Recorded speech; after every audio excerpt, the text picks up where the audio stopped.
धुरंधर मूवीचा part 2 second आलेला आहे आणि तो मी बघितला आणि माझा एक म्हणणं आहे की धुरंधर मूवी चांगलीच आहे. धुरंधर पार्ट 2 पण चांगलाच आहे. हो, ज्यांनी रणवीर सिंगनी ज्यात ॲक्टिंग केली आणि बडे साप कोण आहे ते सुद्धा कळलं आणि सगळं काही आपलं Indian army, Indian intelligent agent आणि एजंट्स नक्की काय काम करतात, कसे काम करतात हे सगळं कळलं.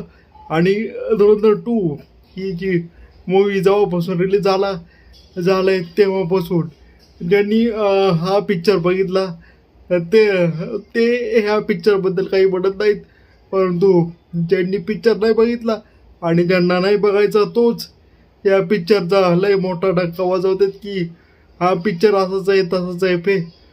नेरेटिव्ह म्हणजे प्रोपगेंडा आहे BJPचा आणि असं तसं आणि आज झालं तर झालं.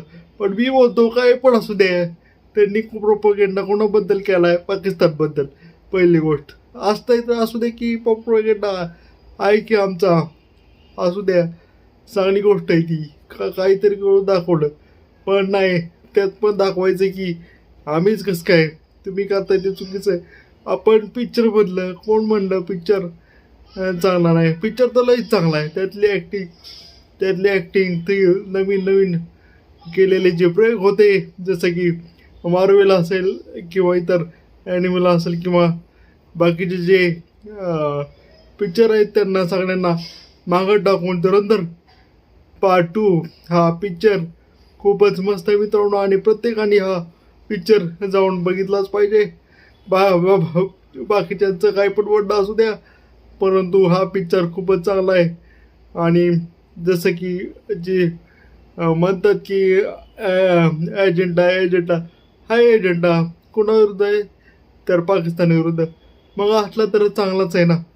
कोणाला कशाला वाईट वाटलं पाहिजे त्याबद्दल असं मला वाटतंय. आणि पिक्चर खूपच चांगला होता आणि लयच भारी. आणि धन्यवाद. Good night.